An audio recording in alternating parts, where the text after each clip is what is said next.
Hi there, in this video we're going to talk about sales funnel. This video is brought to you by EpiPie's Academy.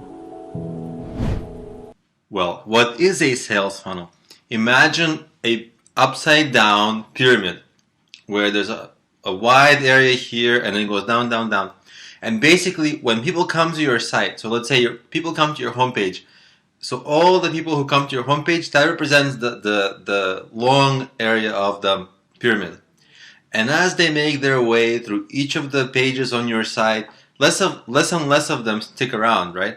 So some of the people get irritated and they go away. Some of the people realize it's not for them. So at every step of the way, there's less and less until at some point they get to the sales page and there's less and less and less and less. But some people get to the sales page and click buy. So this is your funnel. And your funnel is the strategy, the layout, kind of the structure of your pages to get people from the homepage to the buy button, right?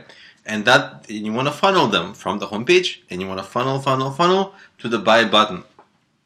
So there's a number of steps they need to make, and you need to optimize each step so that as many as people as possible are retained. So for you as a business owner, you got to figure out what are the most optimal steps and which steps can be taken out entirely, and so that there's the less steps there are, the more people will make it down to your buy button, which is what you want. So that's the goal, is for you to always figure out what the funnel is, create the funnel, and then always measure and optimize and change and tweak until you have the least steps to the funnel, and each step is very highly converting to get as many people as possible to the next step.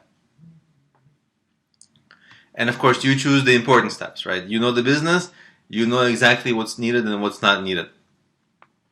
And sometimes business owners get greedy. Like, for example, they might think like, oh, I want people to buy this and this and this and this. I want them to do everything. I want them to follow me on Twitter, on Facebook, to buy my product, to share with friends, blah, blah, blah. Well, then you're confused a little bit about what is the most important thing you want people to do. And then, of course, your steps, your funnel, the steps of your sales funnel will be a little bit not as optimized, because if you're confused, then the funnel will be confused, right? Whereas if you choose the number one most important thing, like to buy something, then, of course, you will optimize from point A to the buy button as much as possible. And then, of course, once people buy, then you want them to follow you on Facebook and Twitter and stay in touch so that you can sell to them more. And of course, when they buy, they might give you their email address so you can keep in touch with them that way. Anyway, so one of the examples of a very well optimized sales funnel, and this is a classic example, is a simple landing page, right? So if you have a product page where the buy button is right there, so you want to funnel people, you want to drive people right to this page because there are no steps to the funnel, right? There is no funnel. It is a sales page already, right? So sometimes you don't want to drive people to your homepage. You want to drive them to your sales page. That's why often you want to do a lot of SEO on your sales pages. So, and of course, maybe a lot of people buy ads and send people right to the sales pages, so that you don't lose anyone along the way. They just come to a sales page and do a yes or a no. So usually these have a reasonably good conversion rate. Now, there's a special way to get the most out of your sales funnel, right?